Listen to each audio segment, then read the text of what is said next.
मिश्राज IAS academy में आप सभी का स्वागत है।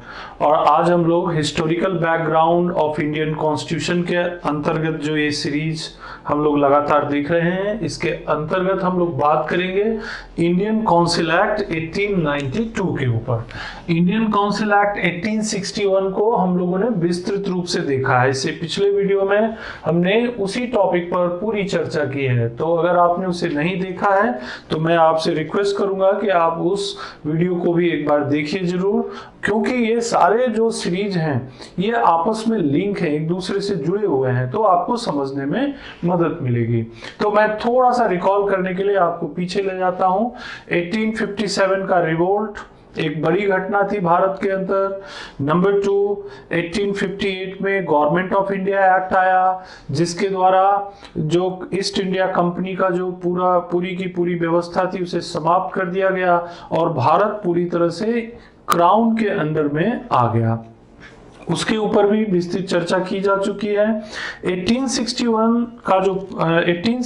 का जो काउंसिल एक्ट था, उस एक्ट में भी बहुत सारे महत्वपूर्ण बदलाव लाए गए थे और उन बदलावों में एक बड़ा बदलाव ये था कि अब जो वायसराय थे उनको ये पावर दिया गया कि वो कुछ जो भारतीय लोग थे, इंडियंस थे, उनको अपनी काउंसिल में नॉमिनेट कर सकते थे।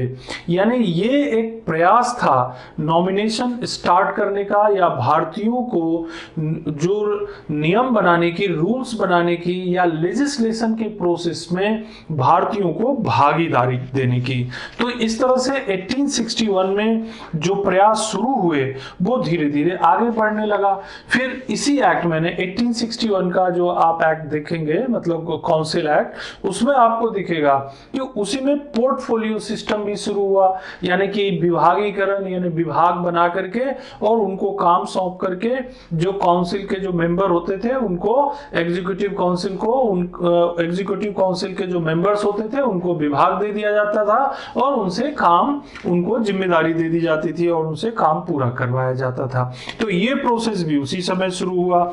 इसके अलावा 1861 के जो प्रावधान था काउंसिल एक्ट का, उसमें जो गवर्नर जनरल, यानी जिनको वायसराय कहा गया था, 1858 के जो भारत शासन अधिनियम था, गवर्नमेंट ऑफ इंडिया एक्ट, उसके द्वारा गवर्नर जनरल का नाम वायसराय कर दिया गया था।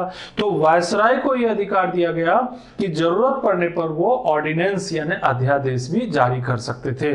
तो इस एक्ट का, इस काउंसिल एक्ट यानी 1858 और 1861 का जो प्रावधान थे, उन प्रावधानों से भारत में एक बदलाव आ रहा था, चेंजेस आ रहे थे।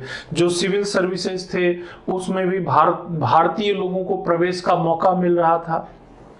दूसरी बात, भारत में राजनीतिक दलों के गठन की चर्चा शुरू हो गई थी और बहुत सारे जो मॉडरेट लोग थे, जो उस समय जो पढ़े लिखे, जो शिक्षाविद लोग थे, जो इंडियंस थे, वो चाह रहे थे कि हमारी भागीदारी ब्रिटिश शासन काल के दौरान हमारी भागीदारी बढ़े, पार्टिसिपेशन बढ़े। और इसी क्रम में आपने देखा होगा कि 1885 में इंडियन नेशनल कांग्रेस का गठन हो जाता है 1885 में। आखिर इसका मतलब, मकसद क्या रहा होगा? तो अगर इतिहास में विस्तृत रूप से जाएंगे तो आपको ये देखने को मिलेगा कि इसका मकसद यही था कि जो वायसराय की काउंसिल थी या जो गवर्नर जनरल की काउंसिल थी, क्योंकि दोनों शब्दों का इस्तेमाल होता है इसलिए कंफ्यूज मत होइएगा। अगर गवर्नर जनरल भी लिखा है उसका मतलब वायसराय ही है। तो वायसराय की काउंसिल में भागीदारी को बढ़ाना चाहते थे, लेजिस्लेशन के प्रोसेस में इंडियंस लोग अपना प्रभाव बढ़ाना चाहते थे। तो इसी क्रम में इंडियन नेशनल कांग्रेस का गठन हुआ 1885 में। लेकिन शुरुआती तौर पर मॉडरेट्स का प्रभाव ज्यादा था। शुरुआती तौर पर जो नरम दल के लोग थे, जो चाहते थे कि भाई किसी भी तरह से हमको भागीदारी मिले, लेजिस्लेशन में भागीदारी मिले, भारतीय लोगों के वेलफेयर के लिए ब्रिटिश सरकार जो काम कर रही है उसमें हमारा भी कंट्रीब्यूशन हो, इस सोच के साथ वो लोग जो है वायसराय के साथ सहयोग करते थे। और जहां उनको लगता था कि हमें विरोध करना है, वहां पर या तो मेमोरेंडम देते थे या एप्लीकेशन देते थे, प्रेयर करते थे, उनके पास जाके मिलते थे, डेलीगेशन लेके जाते थे। ये सब प्रोसेस स्टार्ट हो गया 1885 के बाद से। तो ये जो प्रोसेस स्टार्ट हुआ उसमें मेनली यही डिमांड थी उनकी कि हमें लेजिस्लेटिव जो काउंसिल है उसमें आप बदलाव लाइए और उसमें इंडियंस को एंट्री दीजिए, भारतीयों को प्रवेश दीजिए। और साथ ही साथ ये जो नॉमिनेशन जो आप 3 लोगों को 4 लोगों को जो वायसराय नॉमिनेट करते हैं उनसे हमको कोई फायदा नहीं हो रहा है, उससे हम लोगों का के वेलफेयर के लिए काम नहीं कर पाते, वो बहुत छोटा सा हमारा रिप्रेजेंटेशन होता है। तो नॉमिनेशन की जगह पे आप इलेक्शन को बढ़ावा दीजिए। ये एक बैकग्राउंड तय करता है। मतलब 1892 का जो काउंसिल एक्ट है उस काउंसिल एक्ट के लिए एक आधार बन जाता है ये इंडियन नेशनल कांग्रेस का गठन होना और उनकी ये demand, the Indian national Congress की ये डिमांड कि आप जो है हमारा रिप्रेजेंटेशन बढ़ाइए, हमें गवर्नर जनरल यानी कि वायसराय की काउंसिल में हमारा प्रतिनिधित्व बढ़ाइए और वो प्रतिनिधित्व इलेक्शन से होना चाहिए, चुन करके लोग आने चाहिए, सिर्फ वायसराय के नॉमिनेशन से नहीं होना चाहिए। ये जो सोच थी वो इसका बैकग्राउंड है, इस काउंसिल एक्ट का बैकग्राउंड है। इसके अलावा इंडियन नेशनल कांग्रेस की एक यह भी डिमांड थी कि जब गवर्नर जनरल यानी कि वायसराय की काउंसिल में डिस्कशन होता है, बातचीत होती है, तो उसमें हमें फाइनेंशियल मैटर पर भी डिस्कशन करने का मौका दिया जाना चाहिए। वैसे सामान्य प्रश्न तो पूछ सकते थे एग्जीक्यूटिव काउंसिल के मेंबर को, जो पब्लिक इंटरेस्ट के विषय होते थे प्रश्न पूछ सकते थे, लेकिन फाइनेंशियल मैटर पे तो प्रश्न पूछने का भी अधिकार नहीं मिला था। तो ये भी एक डिमांड का काम कर रहा था कि फाइनेंशियल मैटर पर भी हमें प्रश्न पूछने का मौका दिया जाए। तो ये भी एक बैकग्राउंड में आ जाता है। तो कांग्रेस का गठन, फाइनेंशियल मैटर पे प्रश्न पूछे जाने के लिए मांग, और तीसरी चीज नेशनलाइजेशन वाज इंक्रीजिंग, जो कि मैंने शुरू में ही बताया कि 1857 का रिवोल्ट, फिर 1858 का गवर्नमेंट ऑफ इंडिया एक्ट, 1861 का काउंसिल एक्ट, और कुल मिलाकर के देश के भीतर लोगों के भीतर जो अपने देश में अपने सरकार का अपनी सरकार, अपने जैसी सरकार का बनाना और ब्रिटिश सरकार के खिलाफ यानी उनके अत्याचार के खिलाफ, उनके टायरेनी के खिलाफ संघर्ष करने की भावना जागृत हो रही थी। तो ये जो फीलिंग थी लोगों के, इंडियन लोगों में, इन्हीं सब बातों को ध्यान में रखते हुए ब्रिटिश पार्लियामेंट ने एक और काउंसिल एक्ट लाया जिसको हम कहते हैं इंडियन काउंसिल एक्ट 1892। अब आप इस विषय पर आइए, क्योंकि अब आप बैकग्राउंड तो क्लियर हो गया कि भाई आखिर ये काउंसिल एक्ट क्यों लाया गया, 1892 में इसे लाने का मकसद क्या था। तो आप देखिए इसके फीचर्स से आपको पता चल जाएंगे, इनकी विशेषताओं से, कि वो जो कमी उत्पन्न हुई थी या वो जो नेशनलाइजेशन इंडियन लोगों में डेवलप हो रहा था, या वो जो इंडियन नेशनल कांग्रेस की डिमांड जो बढ़ रही थी, या फाइनेंशियल मैटर को लेकर के जो इंडियन नेशनल कांग्रेस के लोग और भारतीय लोगों की मांग बढ़ रही थी, उन कमियों को पूरा करने के लिए ये एक्ट एक विस्तृत रूप से बातें बताता है।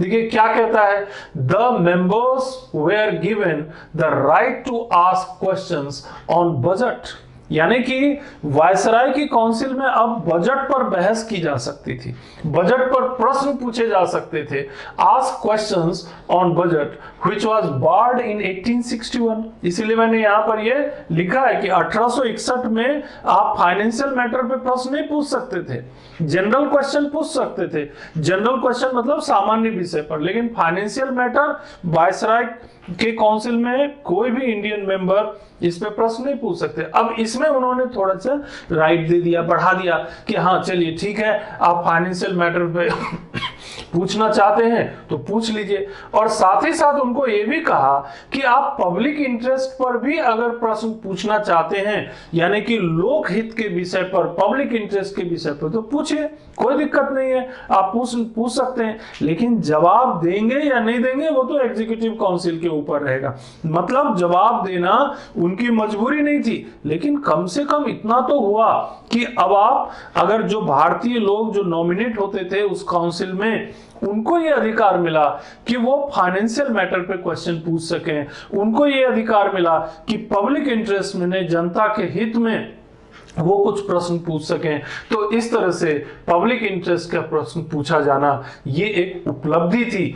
इस बैकग्राउंड में ये दिस वाज द अचीवमेंट कि अब जो हमारे काउंसिल मेंबर थे, जो इंडियंस थे, वो प्रश्न पूछ सकते थे, लेकिन वहां भी एक शर्त लगा दी, अगर आपको कोई पब्लिक इंटरेस्ट में प्रश्न पूछना है तो इसकी सूचना 6 दिन पहले देनी पड़ेगी। वायसराय की काउंसिल में अगर आपको कोई प्रश्न उठाना है तो पहले से ही 6 दिन पहले से बता दीजिए, भैया हम ये प्रश्न पूछने वाले हैं। कहने का मतलब ये है कि अगर हम इस हिस्टोरिकल बैकग्राउंड में अगर हम देखें कि हमने क्या पाया इससे, तो हमने ये पाया कि आज भी हमारे पार्लियामेंट में, यानी कि हमारी लोकसभा में, राज्यसभा में, या स्टेट में अगर चले जाएं तो विधानसभा में या विधान परिषद में, अगर हमारे सांसद, लोकसभा के सांसद, विधानसभा के विधायक अगर प्रश्न पूछते हैं तो वो प्रश्न पूछने की प्रक्रिया की जो और खासकर बजट पर बहस करते हैं, तो ये बजट पर बहस करने की प्रक्रिया की शुरुआत आप मान सकते हैं कि 1892 के इस काउंसिल एक्ट की देन है। क्योंकि सामान्य विषयों पर तो प्रश्न पूछने का जो अधिकार था इससे पहले भी दे दिया गया था, लेकिन बजट के मामले में यह अधिकार पहली बार 1892 पर में जाके मिला। तो इसे ध्यान रखना है कि आज अगर हम पार्लियामेंट्री सिस्टम में बजट पर बहस करने की बात करते हैं तो बजट पर बहस करने का जो रूट है, जो जड़ है, वो 1892 का काउंसिल एक्ट है। तो ये हिस्टोरिकल बैकग्राउंड ऑफ जो इंडियन कॉन्स्टिट्यूशन हम पढ़ रहे हैं, तो उसमें एक चीज पार्लियामेंट्री सिस्टम में हमें सीखने को मिली, तो ये चीज हमको याद रखना पड़ेगा। और क्या चीज देख सकते हैं हम? right to discussion budget without right to vote on it, asking supplementary questions not allowed।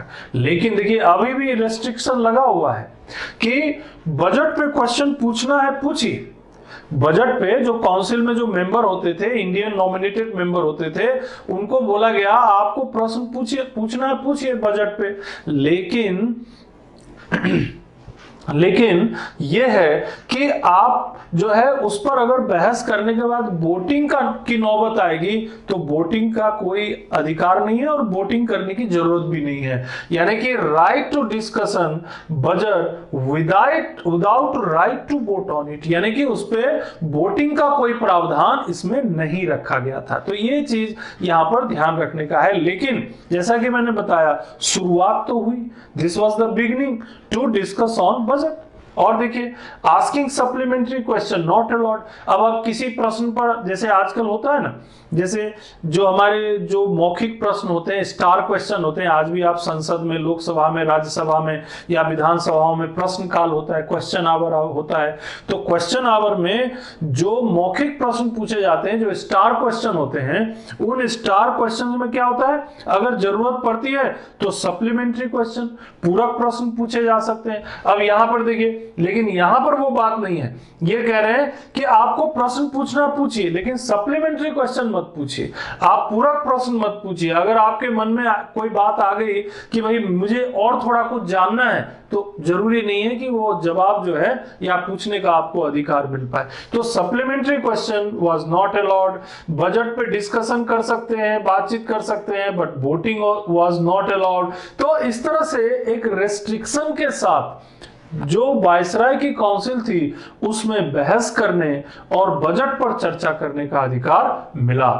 इसके आगे देखेंगे कि जो गवर्नर जनरल थे, governor general was empowered to make rules for nomination of members in council subject to approval of secretary of the state for India. तो ये एक जानकारी है। अब ये गवर्नर जनरल जो शब्द यूज किया जा रहा है, इसको आप वायसराय समझिए, लेकिन ये दोनों शब्द साथ में इस्तेमाल होता है, यानी गवर्नर जनरल या वायसराय। तो उसका मतलब वही है कि governor general was empowered to make rules for nomination of members in council subject to approval of secretary of state. अब सवाल ये उठता है कि नॉमिनेट तो करना है, कौन नॉमिनेट करेंगे? तो गवर्नर जनरल यानी कि वायसराय नॉमिनेट करेंगे। तो क्या नॉमिनेट वो पूरी तरह से नॉमिनेट करने के लिए स्वतंत्र होंगे? अब देखिए यहां भी एक रेस्ट्रिक्शन लगा दिया। हमने आपको बताया था 1858 के गवर्नमेंट ऑफ इंडिया एक्ट में क्या हुआ था, एक सेक्रेटरी ऑफ स्टेट बनाया गया था। तो वो जो सेक्रेटरी ऑफ स्टेट था वो पावरफुल थे। वो उन्होंने इस एक्ट में ये प्रावधान कर दिया गया कि नॉमिनेट करने का मतलब ये नहीं है कि गवर्नर जनरल या वायसराय जिसको चाहे नॉमिनेट कर ले।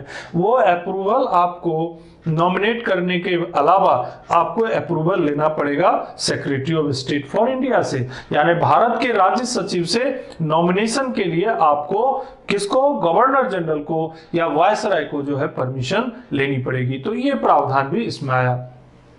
Functions of the provincial legislative council enlarged and they were empowered to make new laws and repealed old ones।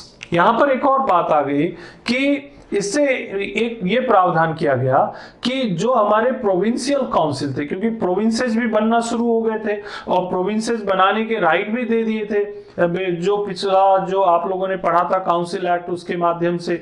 तो उसमें जो प्रावधान था उसके तहत प्रोविंसेस को क्या हुआ, थोड़े पावर दिए जाने लगे। तो मैंने आपको बताया था कि एक वक्त था जब सेंट्रलाइजेशन बढ़ रहा था, जब हर चीज कॉन्सेंट्रेट किया जा रहा था, है ना। जैसे 1773 से जब जो बंगाल के गवर्नर थे उनको गवर्नर जनरल बना दिया गया और बंबई और मद्रास के गवर्नर्स के पावर को कम कर दिया गया।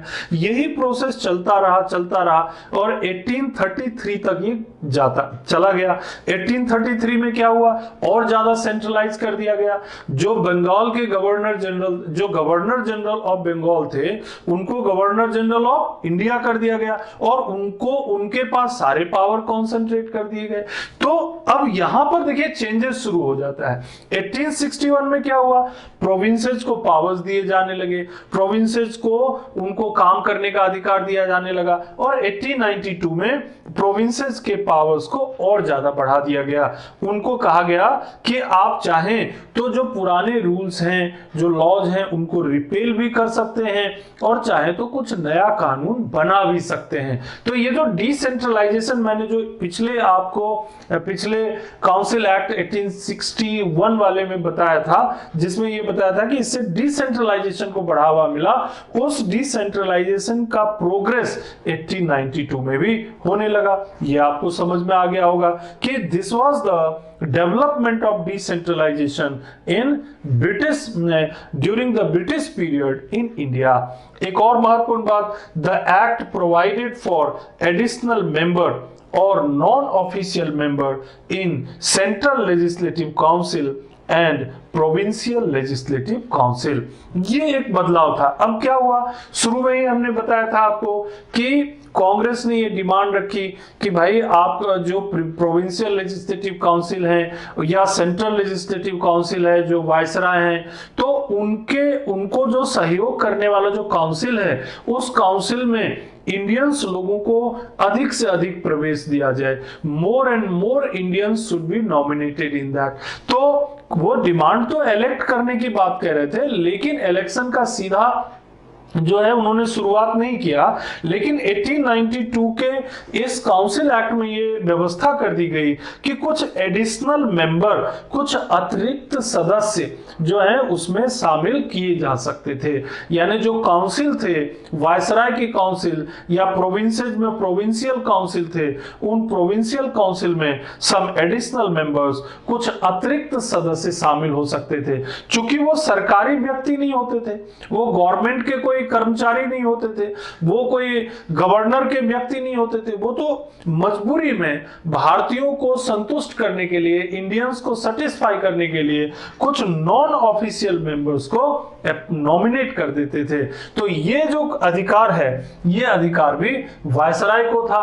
तो अब देखिए यहां पर जो सेंट्रल लेजिस्लेटिव काउंसिल था, इसमें क्या हुआ, मिनिमम 10 और अधिकतम जो है इसमें 16 मेंबर्स की इसमें व्यवस्था की गई। Minimum 10 and maximum 16 members provision was made in it. 10 से लेकर के 16 मेंबर तक इसमें व्यवस्था की गई central legislative council. Provincial legislative council में भी कुछ एडिशनल मेंबर की व्यवस्था की गई। बंगाल में 20, मद्रास में 20, बॉम्बे में 8, नॉर्थ वेस्ट प्रोविंस में 15। ये सब एडिशनल मेंबर जो थे नॉमिनेटेड होते थे और नॉन ऑफिशियल होते थे।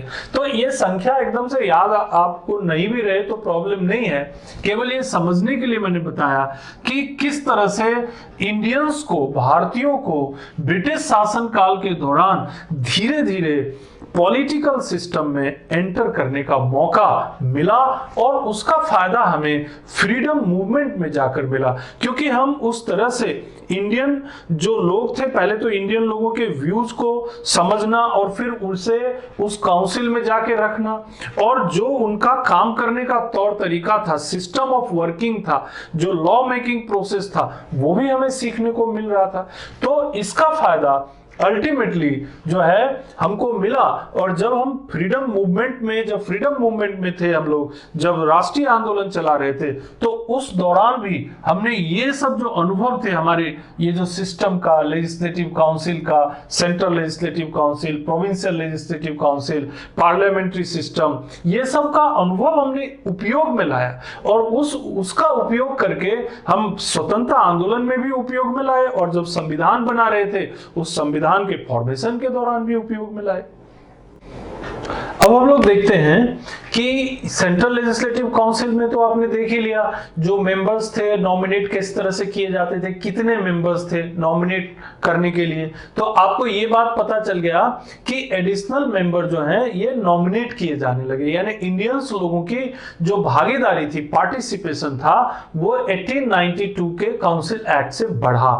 अब ये तरीका उन्होंने ये रखा, वैसे डिमांड तो ये कर रहे थे कि इलेक्शन कराया जाए, यानी चुनाव कराया जाए, लेकिन डायरेक्ट इलेक्शन कराने के बजाय उस समय की जो परिस्थिति थी उसमें ब्रिटिश सरकार ने क्या किया, इनडायरेक्ट इलेक्शन का तरीका निकाला, अप्रत्यक्ष चुनाव का। तो अप्रत्यक्ष कैसे करते थे, तो देखिए सेंट्रल लेजिस्लेटिव काउंसिल में some non official member nominated by viceroy on recommendation of provincial legislative council and Bengal Chamber of Commerce।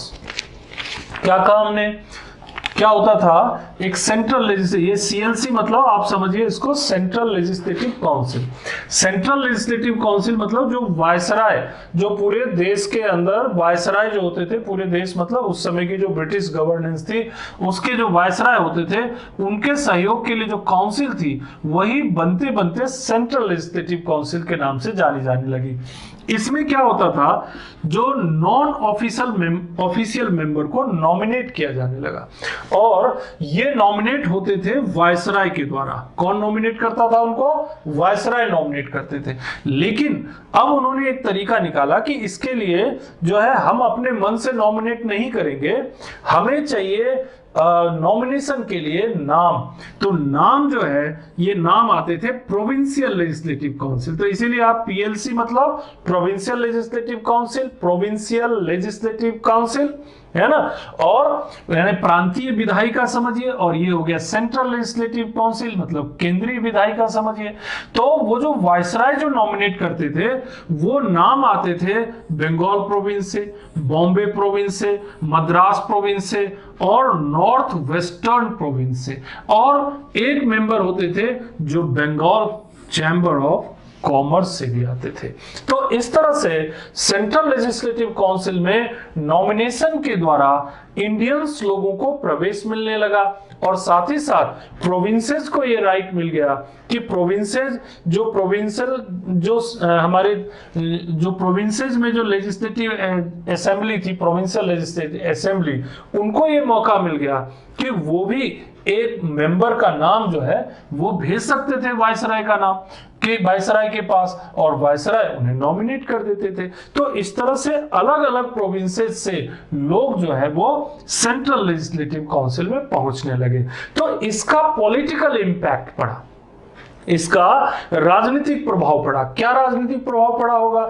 इससे एक मैसेज गया उन प्रोविंसेस में, उन प्रोविंसेस के लोगों को कि हमारे प्रोविंस का एक व्यक्ति सेंट्रल लेजिस्लेटिव काउंसिल में है और वो हमारे हितों की रक्षा के लिए काम कर रहा है। तो इससे जो भारतीय लोगों में जो ब्रिटिश सरकार के प्रति जो एक असंतोष था, डिससेटिस्फैक्शन था, जो आंदोलन की भावना पैदा हो रही थी, उसे कम करने में मदद मिली। तो इस तरह से 1892 के इंडियन काउंसिल एक्ट के द्वारा जो बढ़ता हुआ नेशनलाइजेशन था, भारत में बढ़ता हुआ राष्ट्रवाद था, उसे कम करने की कोशिश भी ब्रिटिश सरकार ने की। अब अगर प्रोविंशियल लेजिस्लेटिव काउंसिल में देखें, पीएलसी, तो सब नॉन ऑफिशियल मेंबर्स नॉमिनेटेड, ये जितने भी नॉमिनेट होते थे, मैंने पहले ही बताया, ये सब नॉमिनेट वाले जो मेंबर थे ये नॉन ऑफिशियल होते थे। नॉन ऑफिशियल मतलब जो सीधा सीधा सरकारी व्यक्ति नहीं होते थे, पॉलिटिकल व्यक्ति होते थे। अब कहां से आते थे? तो देखिए ये जो रिकमेंडेशन आता था, nominated by the governor on recommendation of universities, district board, zamindars and ये जो है चैम्बर ऑफ कॉमर्स। तो इस तरह से गवर्नर, अब प्रोविंसेस में क्या होते थे? गवर्नर होते थे।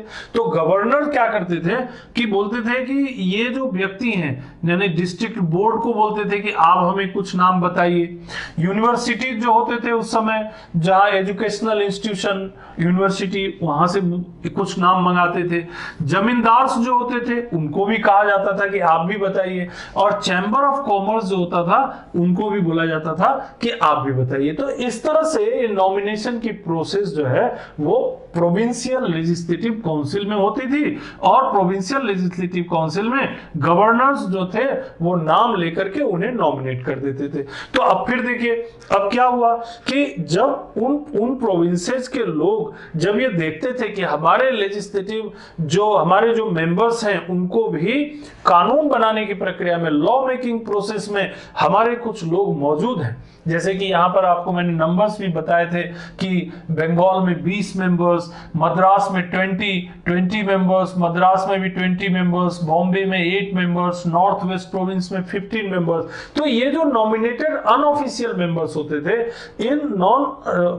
ये नॉमिनेटेड अनऑफिशियल मेंबर्स को देख करके लोग जो है ये संतुष्ट होते थे। इंडियंस लोगों को एक सेटिस्फैक्शन होता था कि अब हमारे लिए जब कानून बनेगा तो हमारे कोई रिप्रेजेंटेशन जो है गवर्नर की काउंसिल में मौजूद है, यानी प्रोविंशियल काउंसिल में मौजूद है, हमारे रिप्रेजेंटेटिव जो है वायसराय की काउंसिल में मौजूद है, यानी कि सेंट्रल लेजिस्लेटिव काउंसिल में मौजूद है। तो इससे इंडियंस लोगों में ब्रिटिश सरकार के प्रति जो गुस्सा था, जो मूवमेंट था उनके अगेंस्ट, उसको कम करने में भी मदद मिली, ये भी हम सोच सकते हैं और कह सकते हैं। फिर देखिए, अब सेंट्रल लेजिस्लेटिव काउंसिल को मैंने यहां पर बताया है कि कहां से कितने लोग आते थे और कैसे नॉमिनेट होते थे। तो देखिए, 6 nominated official members nominated by governor general या वायसराय। तो ये तो ऑफिशियल मेंबर होते थे। तो ये तो ऑफिशियल होते थे, ये सरकारी लोग होते थे, ये गवर्नमेंट के लिए काम करते थे, तो ये ऑफिशियल मेंबर हो गए। फिर ये देखिए आप, अब आगे के जो हैं ये नॉन ऑफिशियल मेंबर्स हैं। 5 नॉन ऑफिशियल मेंबर ये सेंट्रल लेजिस्लेटिव काउंसिल में आते थे। 4 नॉन ऑफिशियल मेंबर्स ये कहां से आते थे? तो ये आते थे पीएलसी से, यानी provincial legislative council, provincial legislative council से आते थे। ये जो पहले वाले 5 आपको मैंने बताए, पहला वाला 6, तो 6 तो मैंने बताया आपको कहां से, ये 6 जो है ये nominated official members, nominated by सीधा गवर्नर जनरल से ये नॉमिनेट होते थे, ये जो है ऑफिशियल मेंबर होते थे। बाकी के जो नाम हैं ये नॉन ऑफिशियल मेंबर्स हैं, जो कि गवर्नर जनरल या वायसराय के द्वारा नॉमिनेट होते थे। 5 non official members, 5 non official members जो है नॉमिनेटेड, ये जो है governor general, were not government official, ये गवर्नमेंट ऑफिशियल नहीं होते थे, ये कोई सरकारी व्यक्ति नहीं होते थे। 4 जो आते थे ये सेंट्रल लेवल पे कोई भी किसी भी व्यक्ति को जो लगता था वायसराय को कि ये व्यक्ति आ सकते हैं, उनको बुलाया जाता था। 4 मेंबर्स जो हैं ये प्रोविंशियल लेजिस्लेटिव काउंसिल से आते थे। 1 मेंबर जो है ये बंगाल चैम्बर ऑफ कॉमर्स से आते थे। तो ये देखिए 6 नॉमिनेटेड ऑफिशियल मेंबर्स हो गए, nominated by the governor general, एक हो गया ये नॉमिनेट हो गए। 5 यहां से हो गए नॉन ऑफिशियल मेंबर, 4 और मेंबर्स जो है प्रोविंशियल लेजिस्लेटिव काउंसिल से आ गए, और एक बंगाल चैम्बर ऑफ कॉमर्स से आ गए। तो इस तरह से 16 जो है ये नॉमिनेटेड मेंबर्स हो गए। 16 nominated member central legislative council में आ गए। इसके अलावा 6 जो होते थे वो वायसराय एग्जीक्यूटिव काउंसिल मेंबर होते थे। 6 मेंबर जो होते थे वो वायसराय के एग्जीक्यूटिव काउंसिल के मेंबर होते थे। तो आपको यहाँ पर ये ध्यान रखना है, ये संख्या इतना इंपॉर्टेंट नहीं है। यहां पर इंपॉर्टेंट बात ये बताने का है कि, और हमने केवल एक एग्जांपल के रूप में आपको बताया है कि ये नॉमिनेशन जो सेंट्रल लेजिस्लेटिव काउंसिल में कैसे बढ़ा, वो बढ़ने का जो तरीका था वो भी किस तरीके से बनाया गया, कैसे गवर्नर जनरल या वायसराय जो है नॉमिनेट करते थे अलग अलग फील्ड से। कुछ प्रोविंशियल एरिया से आते थे, कुछ बंगाल चैम्बर ऑफ कॉमर्स से आते थे, कुछ नॉन ऑफिशियल मेंबर जो थे वो होते थे नॉन ऑफिशियल मेंबर्स, मतलब वो किसी भी क्षेत्र से जो है पॉलिटिकल व्यक्ति होते थे, और कुछ नॉमिनेटेड होते थे वो ऑफिशियल मेंबर होते थे nominated by the governor general. तो इस तरह से नॉमिनेशन की ये प्रोसेस जो है भारतीयों को मिला, और इसके माध्यम से इंडियंस लोगों को सेंट्रल लेजिस्लेटिव काउंसिल में रिप्रेजेंटेशन बढ़ गया और प्रोविंशियल लेजिस्लेटिव काउंसिल में भी उनका रिप्रेजेंटेशन बढ़ गया।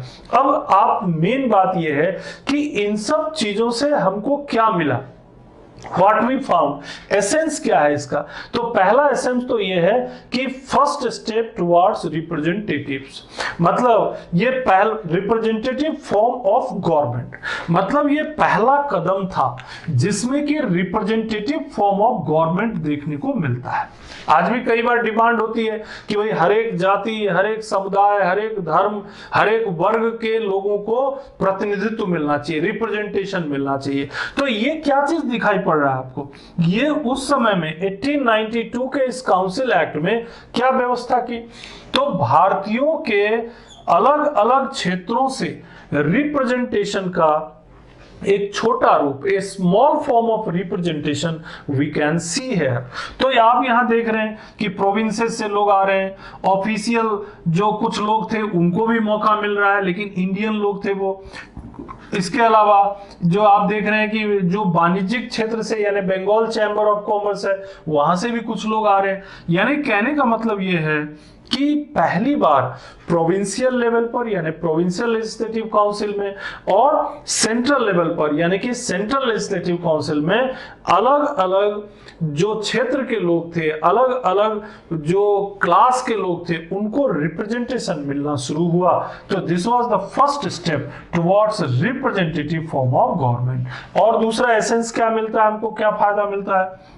Number of Indians were increased in legislative council. तो ये सीधी बात है कि पहले कम लोग थे, अब जो है उनके लेजिस्लेटिव काउंसिल में भारतीयों की संख्या बढ़ गई। तो ये भी एक फायदा हुआ। And this act serve as an reason behind rise of the militant nationalism. लेकिन इन सब के बावजूद भी जो नेशनलिज्म था, जो मिलिटेंट नेशनलिज्म था, उसको पूरी तरह से दबाना संभव नहीं हो पाया।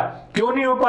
क्योंकि कई ऐसे लोग थे जो इंडियन नेशनल कांग्रेस में थे, और वो ये जो ब्रिटिश सरकार का ये जो तरीका था जिसमें वो कुछ लोगों को नॉमिनेट करते थे, कुछ लोगों को मौका देते थे, फिर बजट पे बात तो कर सकते हैं, we can discuss on budget, लेकिन उस पे आप जो है वोटिंग नहीं कर सकते, उसे रोक नहीं सकते। आप जो है अगर कोई पब्लिक इंटरेस्ट में बात करना हो तो आप 6 दिन पहले बताइए हमें कि आप किन मुद्दों पे बात करना चाहते हैं। फिर जो एग्जीक्यूटिव काउंसिल और एग्जीक्यूटिव मेंबर होते थे जिनको रिप्लाई करना होता था, उनको मजबूर भी नहीं कर सकते थे कि जवाब देना ही देना है, वो अपनी मर्जी से जब चाहे जवाब दे। तो कई ऐसे लोग थे जो ब्रिटिश सरकार के इस काउंसिल में जो व्यवस्था थी उससे संतुष्ट नहीं थे।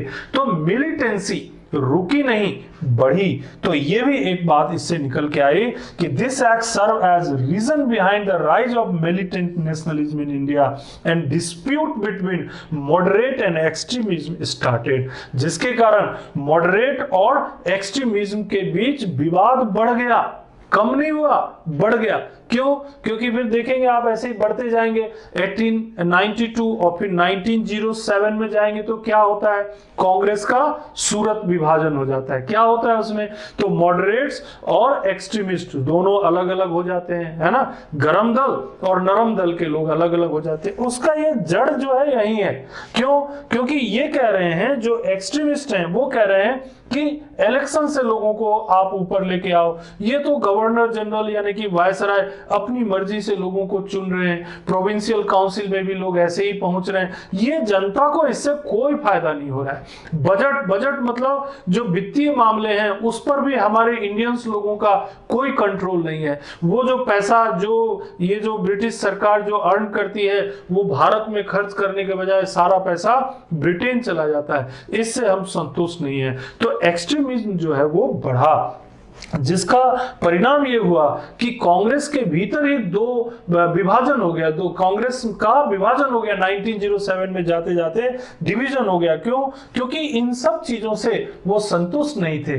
फिर भी ये कहा जा सकता है, it can be said that by the 1892 council act, ये जो एक प्रयास था कि रिप्रेजेंटेशन बढ़े, भारतीयों का प्रतिनिधित्व बढ़े, भारतीयों को बजट पर चर्चा करने का मौका मिले, भारतीयों को प्रश्न पूछने का मौका मिले। सप्लीमेंट्री क्वेश्चन नहीं पूछ पा रहे, कोई बात नहीं, लेकिन प्रश्न पूछने का मौका तो मिला, तो एक दिशा में आगे बढ़े हम। इसके अलावा रिप्रेजेंटेशन बढ़ाने के लिए, प्रतिनिधित्व को बढ़ाने के लिए जो प्रयास किए गए सेंट्रल लेजिस्लेटिव काउंसिल में, प्रोविंशियल लेजिस्लेटिव काउंसिल में, इससे हमें एक रास्ता मिला और इससे भारतीयों का प्रतिनिधित्व बढ़ा, जो धीरे धीरे जो आगे बढ़ते हुए मजबूत होता चला गया और भारतीय लोगों को और अवसर मिला प्रतिनिधित्व बढ़ाने का, और ब्रिटिश सरकार को इसमें और सुधार करना पड़ा। तो अगले हम वीडियो में आपसे चर्चा करेंगे 1909, वो काफी महत्वपूर्ण है, उस पर काफी प्रश्न बनता है, तो उस पर भी हम चर्चा करेंगे। और बस आपसे हमारा यही रिक्वेस्ट है कि आप हमसे जुड़िए और हमारे इस चैनल को सब्सक्राइब जरूर करिए, और साथ ही साथ लाइक, कमेंट और शेयर करने का भी प्रयास कीजिए। और आपने बड़ी संजीदगी से हमारी बातों को सुना, उसके लिए आप सभी को धन्यवाद।